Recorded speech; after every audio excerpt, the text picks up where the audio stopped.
Hi everyone, in this video I'm going to show you how to create a subscriber form so that you can start collecting the email addresses of anyone who's interested in your business or a specific offer of yours, and then we're going to show you how to organize them in your account so that you can of course later send them email campaigns, email newsletters, or any other types of offers that you'd like to shoot their way.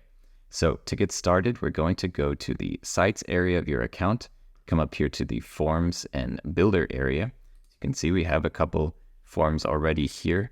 We're going to create a new one, of course, that will be our subscriber form.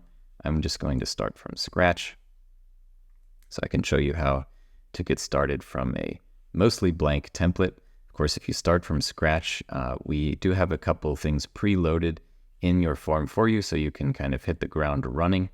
For a subscriber form, let's give it a name here up at the top. I think we mostly don't need a lot of information from the customer. Usually the less info, the better. We don't want to excite them with an offer of subscribing to our newsletter or something valuable to them and then have them leaving uninterested because we asked them for too much information. So for this, I'll probably delete the last name. Obviously, we need the email. I would also delete the phone number. And then this terms, I would probably just delete some of this text over here. And maybe just have it say terms and conditions. So first name is nice because then we can customize any emails or marketing that's going out to them. You know, we can say, hey, first name of person, look at this great offer for you. So it's not totally robotic. And then of course we need the email address. So let's change this button to say subscribe, and I think green is a little bright here. I'll just go for like a dark gray, blackish color. So I think that's good enough for now. Zoomed in. I'm going to save that. And if you've built a website using Fullscope, you can use the form element to easily add any of your forms to a website page. If you have a website elsewhere that you're, not migrating yet, or it's just too big to migrate, you're going to leave it there. You can also integrate any forms using an embed code that you can get here from the integrate button at the top right. And you can also send people a direct link to the form. So it doesn't have to be on any website. You can just send them the link that the system generates, and they can just see a blank page with only the form in it. So I'm going to leave this open for now, because what we're going to do is we're going to go back now. And now we're going to set up the automation that tells the system what to do with the information of this new contact if they fill out the subscriber form. And this is where we start to be able to really customize it for our needs. So I'm in the automations area, and I'm going to create a new workflow. I'm just going to start from scratch again. And so at the most basic level, we need to tell the system that the person who filled out this form is a subscriber, right? So let's call this new subscriber workflow.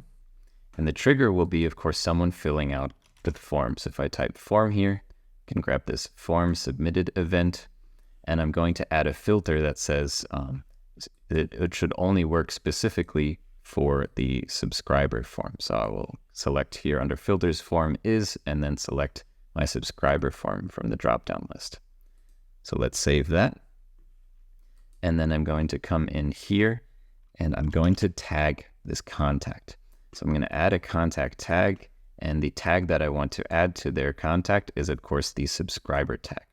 So now I'm going to say label this so it's even more clear in the workflow.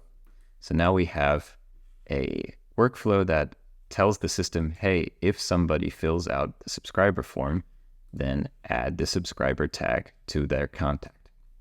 It's as easy as that. And of course, we can do a lot more with this if we want. You can, for example, send them an email welcoming to your subscribers list. You could even set up a drip email so that they subscribe, they get a welcome email, then the system waits a day and sends them another email with a special offer, or an email every day for a week, trying to convert them to a customer. Whatever you need for your business, the automations area is very powerful. You can do quite a lot. I will leave it at this basic version here. Now we have a subscriber tagged in our system. And so later, if we want to send email campaigns, we can send them to everyone who's tagged as a subscriber, so we can organize this easily. So the very last thing to do is, of course, to turn this on. We're going to publish this automation, and I'm going to save it. And now we're going to test to make sure that it worked. So if I go back, I'm going to first go back to the form. This is why I left it open.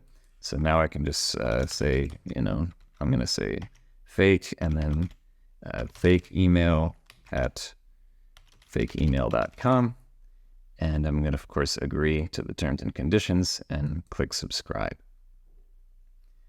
So if I've done this all correctly, then I should be able to go to my contacts and see that I have a new contact in my system named fakeemail.com, and they are tagged as a subscriber here. So it all works. And of course, over the days and weeks and months, you're hopefully going to collect many, many subscribers, and then you'll have a nice long list of people interested in your business and your offer who you can, again, send email campaigns to. You can send them your weekly newsletter, whatever it is you're doing for them, and to help add value to their lives, and of course, improve your own business. It's up to you from here. This is how you set up a basic subscriber form and then add the automation to tell your account what to do with the information from anyone who fills out that subscriber form. So I hope this is helpful to you. If you have any questions, just let us know. And otherwise, we'll see you in the next video.